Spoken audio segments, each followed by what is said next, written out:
हाँ हाँ, आवाज आ गई बेटा? Yes sir. Yes sir.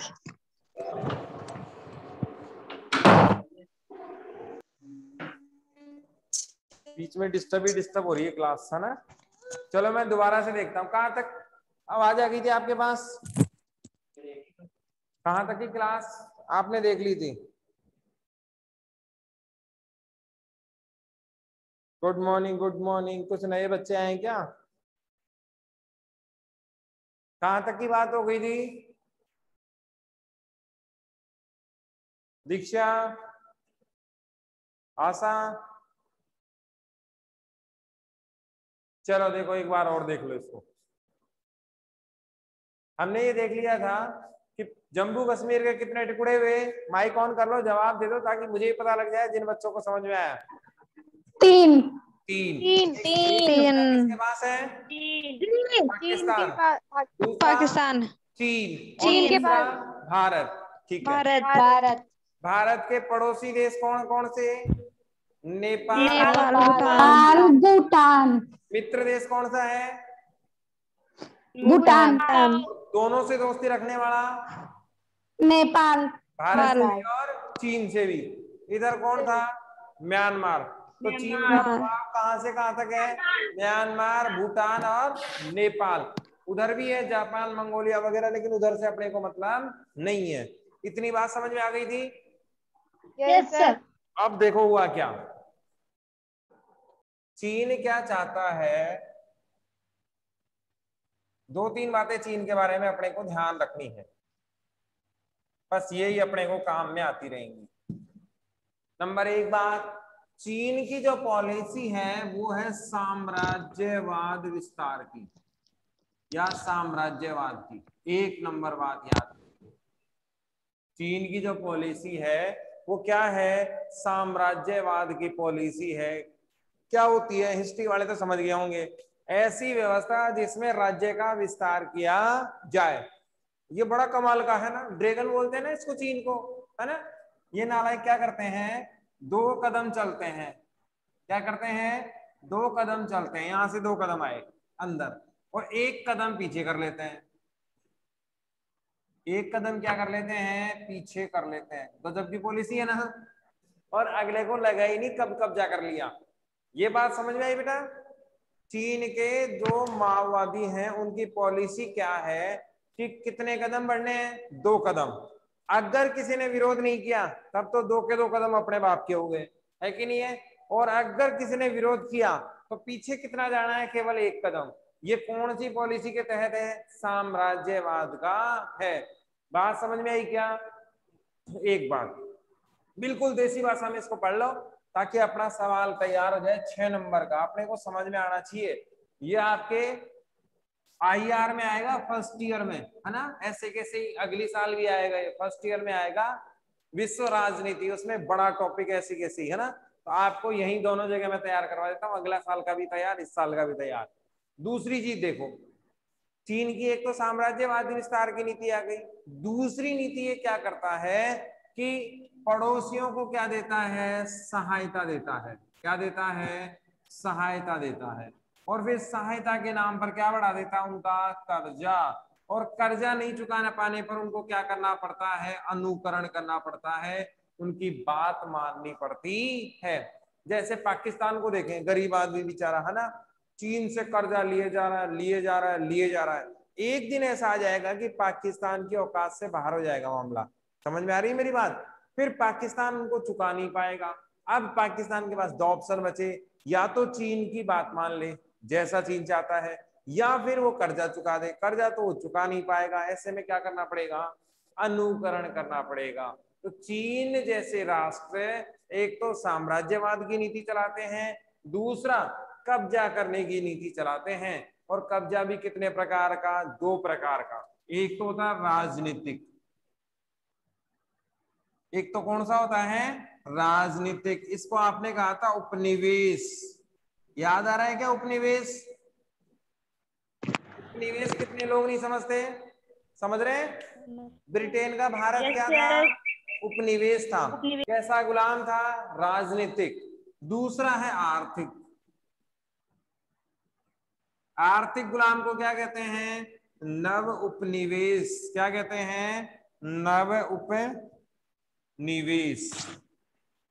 अब ये बात याद रखनी है ना? आप फ्री वाली जगह पे लिख लो बेटा, है ना, तुरंत, कि नव उपनिवेशवाद क्या है ना?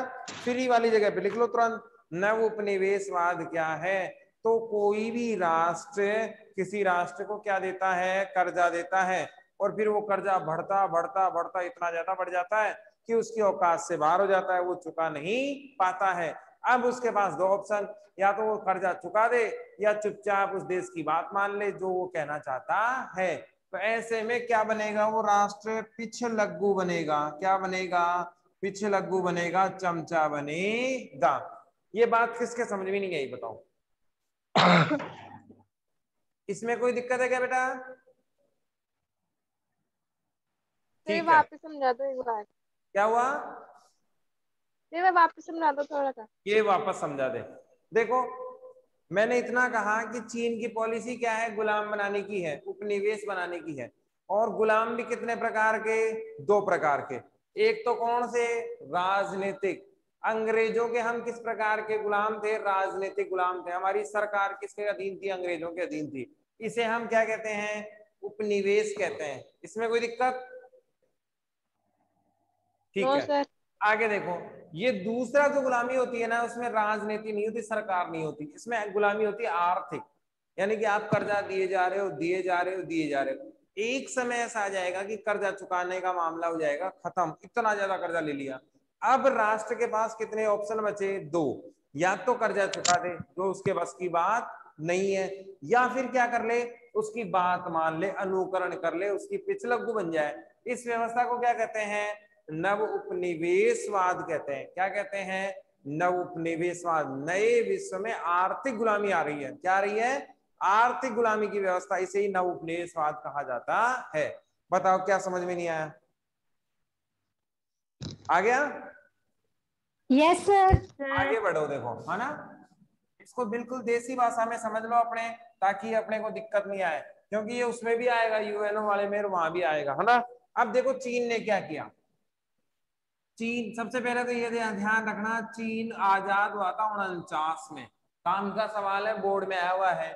और कौन सी क्रांति आई थी? साम्यवादी। कौन सी आई थी? सॉरी, जनवादी। कौन सी क्रांति आई थी? जनवादी। याद रखना है, कौन सी क्रांति आई थी चीन में? जनवादी। कब आई थी? 49 में। किसके नेतृत्व में आई थी? माओ तुंगसे के नेतृत्व में। माओ तुंग से, इसका पूरा नाम माओ ये है। बाकी माओ भी अपने याद रख सकते हैं। फ्री वाली जगह पे लिखते जाओ, फटाफट फटाफट क्वेश्चन, है ना? चीन की आजादी कब हुई? 49 में। श्रीलंका की आजादी कब हुई? 48 में। भारत कब आजाद हुआ? ये तो सबको ही पता है, 47 में हुआ। क्रांति कौन सी आई? जनवादी। नाम याद रखना है, चीन में कौन सी क्रांति थी? जनवादी। विचारधारा कैसी थी? साम्यवादी, वही सोवियत संघ वाली, है ना? और लीडर कौन था? माओ तुंगसी था, जिसने शक्ति का सिद्धांत दिया, कि शक्ति पर जोर दिया। अब देखो 1950 क्या किया था भाई चीन ने? तिब्बत का अधिग्रहण। अधिग्रहण किया था ना। और वो भी किस तरीके से? अवैध तरीके से, है ना? तो ये भी सवाल बनता है कि तिब्बत अधिग्रहण चीन ने कब किया। फिर इसके बाद क्या हुआ? 1954 में कौन सा समझौता हुआ? पंचशील का। पंचशील। कितने बिंदु थे? 5। कितने थे? 5। किस किस के मध्य? भारत और चीन के मध्य। नेहरू और चाउ एन लाई। अब देखो यहां से मामला गड़बड़ होता है। इतनी बातों में कोई दिक्कत है क्या? इतनी बातों में कुछ पूछना है क्या? नहीं। देखो सवाल क्या क्या बने, ये सवाल फटाफट लिख लो आप, है ना? चीन आजाद कब हुआ? 1949 में। चीन की क्रांति कौन सी थी? जनवादी क्रांति थी। किसके नेतृत्व में हुई? माओ के नेतृत्व में हुई। तिब्बत का अवैध अधिग्रहण चीन ने कब किया? 50 में किया। पंचशील का समझौता कब हुआ? 54 में। किस किस के मध्य? भारत चीन के मध्य। भारत से कौन थे? नेहरू जी। और चीन से कौन थे? चाउ एन लाई। अब देखो मामला क्या हुआ, इसको मिटा देते हैं इधर थोड़ा सा और, है ना। अब देखो क्या हुआ 1956 में, ठीक है, दलाई लामा आए। दलाई लामा कौन थे?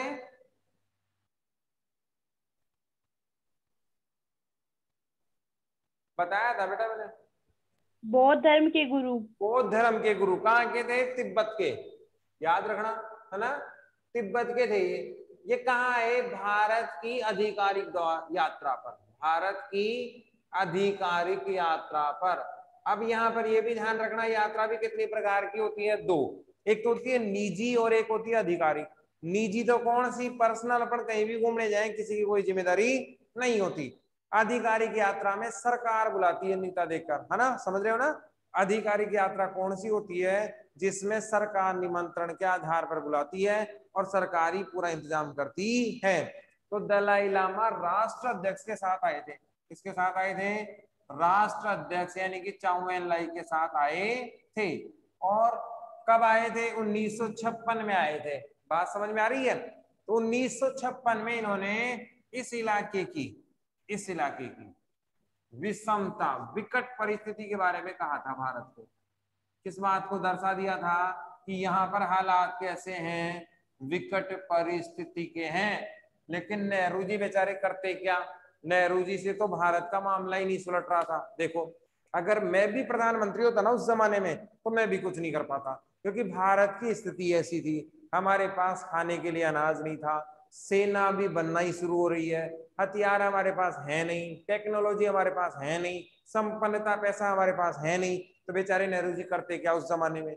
और देखो मजे की बात, ये जरूर ध्यान रखना, दिल्ली यहाँ पड़ता है, ये तो राजस्थान ज्यादा हो गया, यहाँ पड़ता है दिल्ली। अब सोचो यहां से यहाँ, आप सोच के देखो कितना दूर है। दिल्ली यहाँ है और हम संघर्ष कहाँ करने वाले हैं? यहाँ बॉर्डर पे। तो आप सोचो दूरी कितनी ज्यादा है। और मैं बात कब की कर रहा हूँ? 56 की। उस जमाने में जिस समय हमारे पास 3 रॉड राइफल थी, ऐसे करके वो गोली डाल के एक गोली चलाते थे ना वो। और चीन के पास कौन सी थी? ऑटोमेटिक राइफल थी, है ना, एक टिगर दबाया 20 गोलियां चलती थी। तो आप अंदाजा लगा सकते हो कि भारत की परिस्थितियां कैसी थी। तो उस जमाने में नेहरू जी को दोष देना सही चीज नहीं है कि नेहरू जी ने कुछ किया नहीं या देश ने कुछ किया नहीं। देश की परिस्थितियों के आधार पर काम होता है। जैसे अभी कहें अपन कि भाई मैं तो आईएएस बन जाता, मैं तो कलेक्टर बन जाता, लेकिन परिस्थितियां भी होनी चाहिए। अगर रोजी रोटी का ही मामला नहीं है तो पहले रोजी रोटी का काम करेंगे, फिर शिक्षा का काम करेंगे, फिर आगे बढ़ने का काम करेंगे। तो देश के सामने विकट परिस्थितियों को दर्शा दिया किसने? दलाई लामा ने। नेहरू जी को बता दिया कि हालात बॉर्डर पे सही नहीं है, लेकिन नेहरू जी चाहकर भी कुछ कर नहीं सकते थे, और अगर किया भी तो वो नाकाफी था, है ना। चीन जैसे राष्ट्र के सामने जो हमने प्रयास किए वो सफिशिएंट प्रयास नहीं थे।